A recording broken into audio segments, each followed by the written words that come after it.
This is Danish, my 1970 Volkswagen Beetle. I'm not usually one to name cars, but look at a number plate. It spells Danish, so it's kind of stuck. I bought this car earlier this year as a little bit of a project. It had been off the road for a couple of years, hadn't really moved much, was in need of a general sort of recommissioning. So I went through it, did sort of fuel lines and engine service, stuck a disc brake conversion on the front, and ever since then I've just sort of kept it and driven it occasionally because it's just a really nice, lovely, original, dependable little car. I mean, it really sort of sums up everything I love about air-cooled Volkswagens.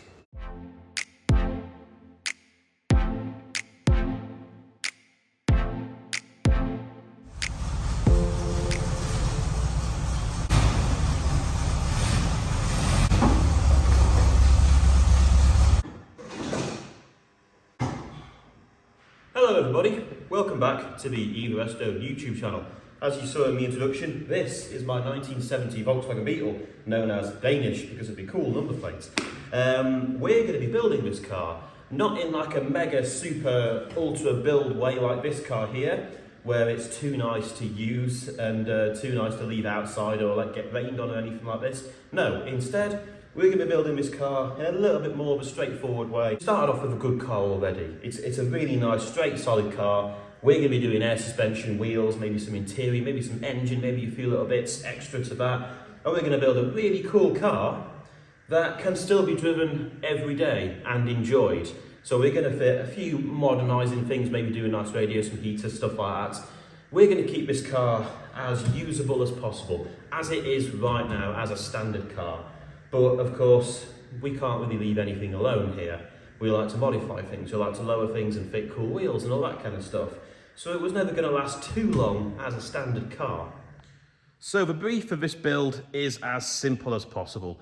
We just want to build a car that is really, really cool, but also a car that I just want to get in and drive as much as possible, which I can't do with my mega shiny Beetle because as much as I love it, every time I drive it, I pick up another stone chip, another scratch, another ding, anything like that. It sucks. Whereas this car here, as I'm sure you can kind of see, it's got kind of flat paintwork. It's also kind of painted the wrong colour. It's had like sort of various repairs over the years, none of which really affect its integrity or how much of a nice car it is. It's just not a perfect car. And I want to keep that element of it. I don't want to ruin how much I enjoy it. I don't want to overbuild this car. I want to keep it looking kind of how it is, but we're going to do suspension and wheels, and we're probably going to do a few little like modernising touches, like maybe a nice sound system, maybe some interior bits. I want to put a load more sound deadening in this car, because at the moment it's kind of rattly, kind of noisy. Whoever kind of restored it a few years ago took all the original sound deadening out and just fitted a really crap carpet kit in its place. So all of that's got to go. But yeah, the brief is simple, and it's hopefully going to be a really, really nice, enjoyable little car. Which is just going to get a hell of a lot of miles next year, all being well. With all that said, I guess it's time we put this car on the ramp for the first time and see exactly what it is we're dealing with.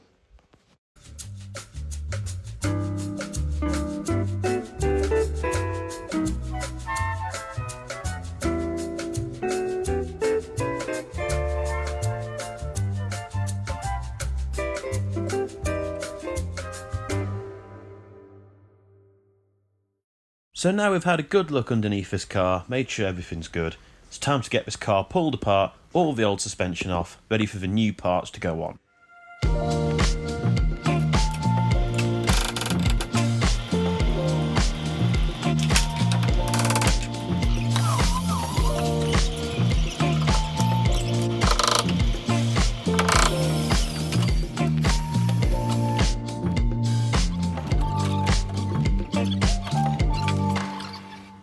And this is what we're left with on the car.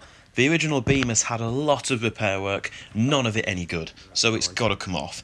But looking at it, I really don't think it's been off in the last 40 years or so. So getting these old bolts out is going to be fun, as you're about to see. Beam bolts don't snap.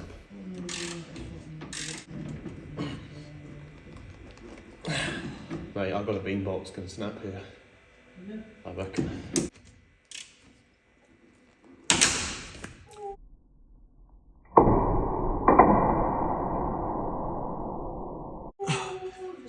Oh no.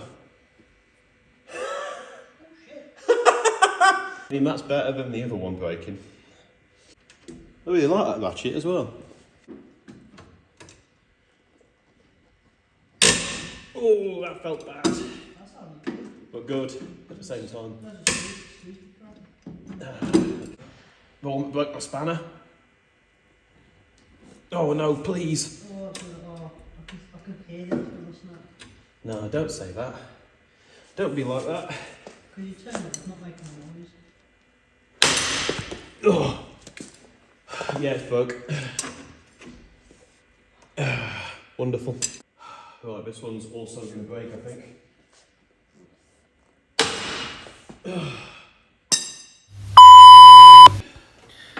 So yeah, 2 out of 4 beam bolts completely snapped off, sheared in the frame head.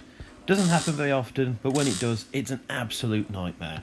I'm going to try first to weld a nut onto the sort of exposed bit of the bolt and try winding it out that way. But I'm not sure if that's going to work. We might just have to resort to actually just drilling them out.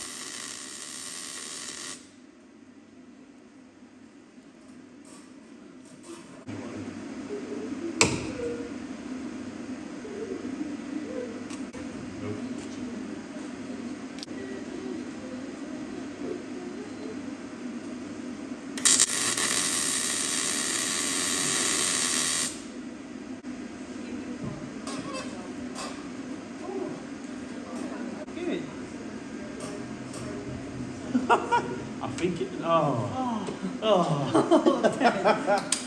Oh, you. Oh, it really felt like it was going, man. As you can see, that just didn't work. So it's time for plan B, actually drilling out the bolt from behind. We've got to do this both sides, so I had to remove the master cylinder on the driver's side and use a very short drill bit to be able to get the actual drill in there and do it. This is Jesse here, he helps me do a lot of the suspension stuff. He built the new beam that's going on it.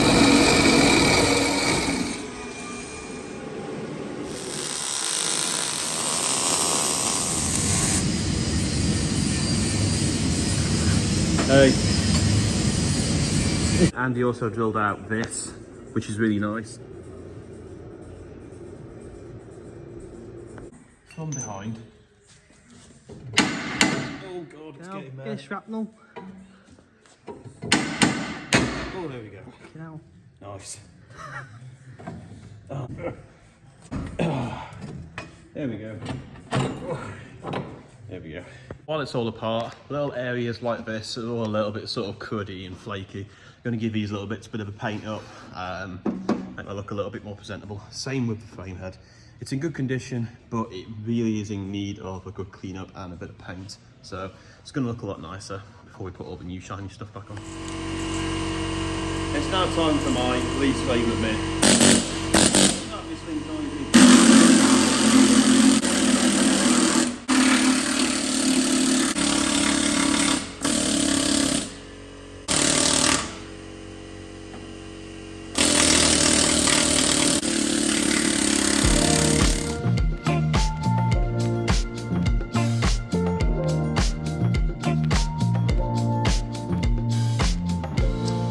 So yeah, all the old suspension is off. The old beam was knackered, like you saw.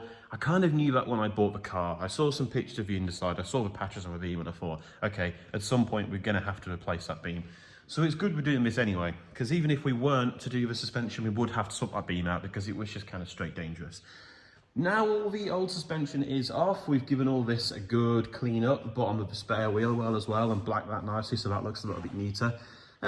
Not necessary, but it's just nice to do a good clean job of this kind of thing. It just feels better when you put all the new parts back on. Same in the rear end. We have all the old gear pulled off. I've also took the drums off because I'm going to change something there, but you'll see that later.